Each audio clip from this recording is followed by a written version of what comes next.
सर्वप्रथम सर, आपण प्रभाग 14च्या वतीने आमच्या सर्वांच्या वतीने तुम्ही ज्या संयमाने सर्व ऐकून घेत आहे त्याबद्दल आपलं अभिनंदन साहेब. मी दर्पण गावकर, शाहरुखमान आपलं ठाकूरमन जवळ MICL ला रस्ता जातो, तिथे आम्ही राहतो. गेल्या 24 वर्षापासून साहेब आम्ही तिथे राहतो.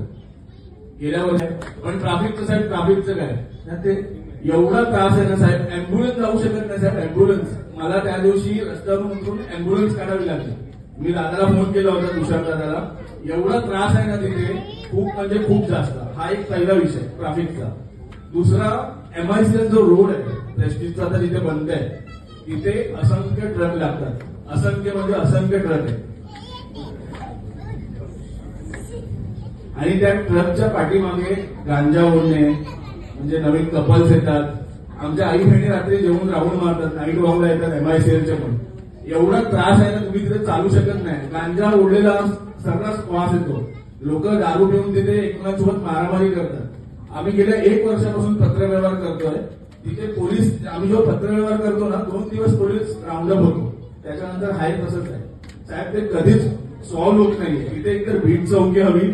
रॅश ड्रायव्हिंग तर एवढी होते त्या रोडला, सुसाट गाड्या घेऊन जातात. काल एका बाईला धक्का लागला, बाई तिथे पडली. कोणाला आम्ही विचारणार हे सगळं? पोलीस आमचं ऐकत नाही साहेब. हे मी तुम्हाला वारंवार सांगतोय. पोलिसांतर्फे आम्ही पत्रव्यवहार केला. 2 दिवस त्यांनी रात्रीचे राऊंडअप मारले, 2 राऊंडअप वाढवले. 10 दिवस चाललं, त्याच्यानंतर बंद झालं. हा विषय साहेब आपल्या कानावर टाकण्याची गरज एवढीच आहे की आमच्या पण आई बहिणी तिथे फिरतात आणि आम्हाला खूप त्या गोष्टीचा त्रास आहे. MICL मध्ये पण असतील तर बरोबर की नाही साहेब? खूप त्रास आहे साहेब या गोष्टीचा. आणि साहेब तिथे एक भीड चौकी व्हावी, गावठाण विभागात एक भीड चौकी व्हावी. कारण की काश्मीरवरून पोलीस येईपर्यंत तिथे 15-20 मिनिटं, अर्धा तास जातो. अशा गोष्टी तिथे आम्हाला तुम्ही हवे तिथे. आणि साहेब आमची परिस्थिती तुम्ही समजून घ्या. आम्ही रस्त्यावर उतरून कामं करणारे लोक आहेत, पण इथे एवढा त्रास आहे ना, मी एवढं कळकळीने सांगतो. याचं एक उदाहरण असेल, काहीतरी असणार साहेब. तुम्ही फक्त लक्ष घाला.